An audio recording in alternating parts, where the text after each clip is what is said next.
I'm Ed from Rough Justice, you're watching ROCKFLESH.com. I'm James from Rough Justice and you're watching ROCKFLESH.com.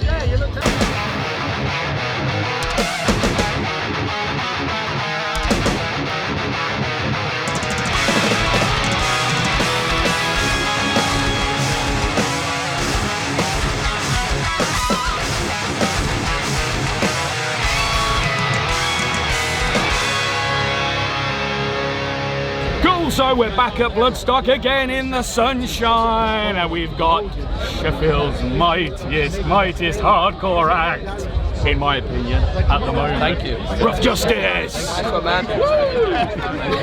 Phenomenal set earlier. Thanks very much. Hey, it's nice on the Sophie stage this year, isn't it? With the massive backdrop stuff and the side screens. I tell you what, it was. We saw some videos. Some of our friends took some videos after, and it was strange seeing us that big on those big especially screens me, and stuff. Especially me. It's crazy. Yeah, it was. It's like, how did I get so big? Eat me, drink me, that kind of thing. So you obviously enjoyed it. You must have enjoyed it. It was bloody hot though in that tent, We weren't too bad up there. We had a few fans on and stuff, but like a few of our friends that were stood like beside stage and stuff said it was fucking roasting. But yeah, it was good energy in there. It was really good fun. Yeah, definitely awesome energy. I'm being attacked by a wasp again. Awesome energy.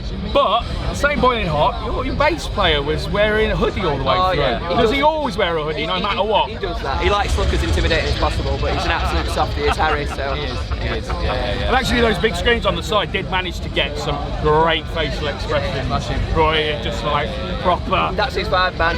That's it. That's what it's all about. His vibe is I don't care about being here, so I'm just gonna playing bass. He does that. If you listen, he does that. He was the most nervous, to be honest, out of every one of us. So yeah. I was going to say, were you nervous before you got on, or super excited? I suppose a bit of both. I was pretty nervous. I watched so I'd never been to Bloodstock before, and I watched a few sets yesterday from the Sophie stage, and it made me feel a lot better. I was expecting the stage to be, it's a big stage, but I was expecting it to be a lot bigger. It was quite low down, quite close to the crowd, so I felt comfortable. Yeah, I thought you were going to say you watched the band, they were very good. So we're just pissed all over them. Yeah, but that wasn't what you said. I'd like to point that out. That wasn't what was said. No.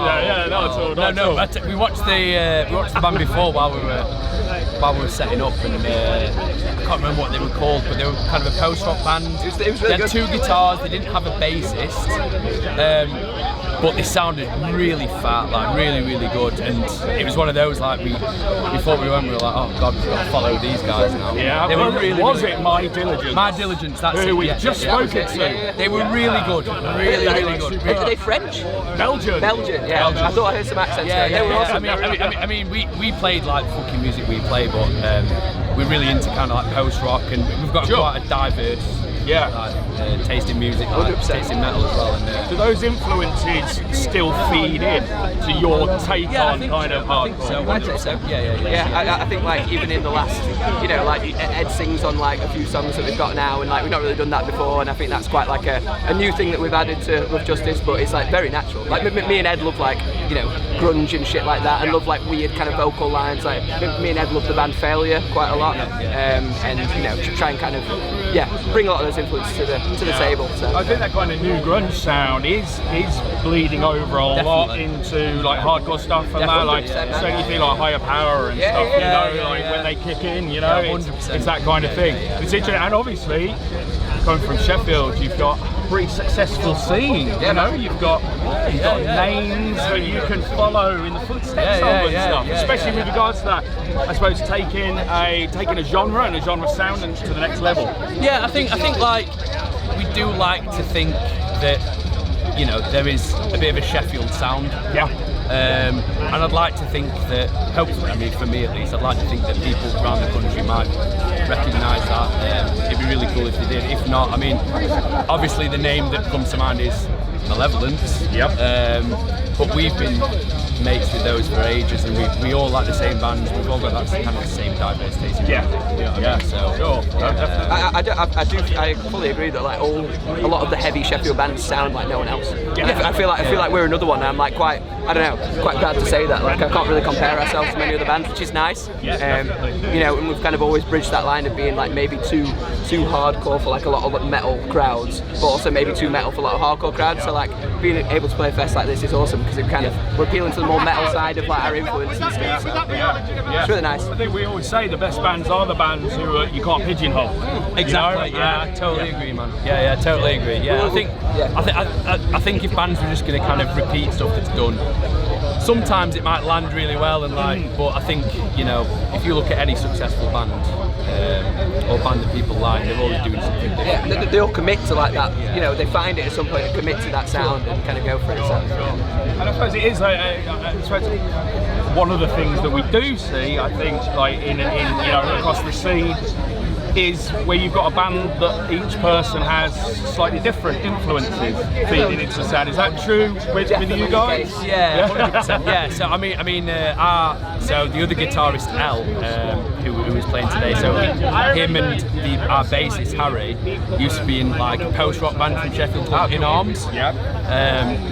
Which were just they were an unbelievable band, and I think that bleeds into a lot of the stuff we do. I mean, if you heard the sample we played before one of our songs today, it's called Rusting on the album. Yep.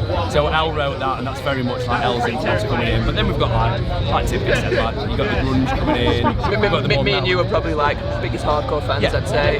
Like me and Harry probably, and then you know I'm not as big a metal fan as like you guys. Yeah. But you bring that to the table as well. So yeah, it all kind of works out. That's definitely blender.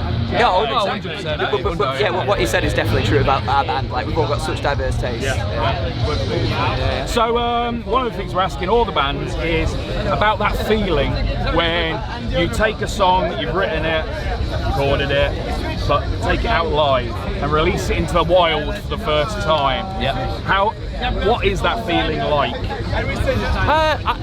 I mean, is it nerves? Yes. Yeah. I mean, I think we're never one of those bands that kind of puts too much stock into we're not too worried about what people think. Yeah. We're kind of like, we just want to do our own thing, chuck it out there. If people like it, sick. If not, that's cool. And I think one of the songs I think the song off the newest album we played first was Backwards Mask. So we played it on a tour a few years ago. First time kind of playing it live before it was released, and it was just exciting. It was just exciting to say like we've spent so long kind of sitting together writing this stuff, and it's just exciting to kind of play that new stuff. It's good fun. And I suppose seeing the reaction it gets as well. Yeah. So whether it kind of validates it maybe, 100%. or especially sharing it at that point as well. Yeah. So, like you said, we would often play songs that we hadn't released live for a long time, and then it gets to the point where we release it and people are like, oh, I remember that one, you know, or like I remember that part or whatever. So yeah, we've always kind of done that really. I mean, we had songs that we played live a handful of times before we'd even kind of released it on record. Yeah. And the last few times we played it before playing it on record, like people knew the words and we were like, how's that happened? You know what I mean? Like, how have you worked that out? Yeah. You know? So that's always sick to see. Like people fucking, you know, singing the right words. Yeah. I mean, you know, and they've definitely not got it off like some Spotify thing. They've just like learned. I don't know how they've done it. I mean, this day and age, you know, they might use AI or something. I was going to say, so robots are telling them what to sing. Yeah, so that's always nice. Cool. If there was to be a biopic film of your band, the history, the journey of the band, who would play each of you in the band in the film? Which actor? Sorry about you. Great question. I used to get answer for each other if you want. So I'll say for me. So I used to get called. People used to think I looked like JD from Scrubs, Zach Braff. So I'll probably say Zach Braff. If we're going likeness, then probably that. Maybe Stephen Graham for me because he's small and northern. I like that. Oh man. I don't know. What? Just us two? I don't know. Just small and northern. It's not small and northern. Hey, Stephen Graham. It fits. Yeah, he's a great actor. So perfect. So what can we expect from the next 12 months from you guys? More gigs? We are. Hopefully. Yeah. I mean, we are trying now to get some more music out. So we've got a few songs demoed. I'm going to try and concentrate doing that. So I live in Denmark actually now. Oh, right. I've come back for this gig. But obviously in this day and age, it's nice to be. that is not an issue when it comes to demoing tracks. Exactly. So I think we've got, so El does a lot of the writing now. He's got a few songs demoed, which is sounding really good, getting him in really good shape. So hopefully in the next 12 months we'll have some of those out. And then just, as it's always been, like, we always call ourselves a very lazy band, and in some respects we are. But I think you know we should hopefully have some new tunes out. They're sounding good, and then just see what happens, see what more offers we get. That's what we've always done, man. Like we're very much like never want to put timelines on things and stuff. It'll take away the fun. You know, the best thing about our band is that we're all friends first. Yeah. And it's playing in the band is basically an excuse to hang out with each other. Especially with Ed being in Denmark now, like him coming back for something like this, it's like so much fun. We're here for the whole weekend. You don't even miss the weather. I mean, the weather's like this all the time these days in England. So I mean, I do. It's strange saying like it's nice coming back to the warmer country, and that country being England. Exactly. Do you know what I mean? It's a weird one. That is strange, but it's lovely. It's lovely. Cool. So, thank you once again. Nice one, man. Rough Justice. Catch all their stuff, all the recordings on Spotify, etc. Where you get it from your local supplier. And rockflesh.com. Like, subscribe, all the usual jazz. But thanks once again, guys. It's been awesome. Yeah, chatting to you, man. Thank you. Brilliant. Cheers. Thanks.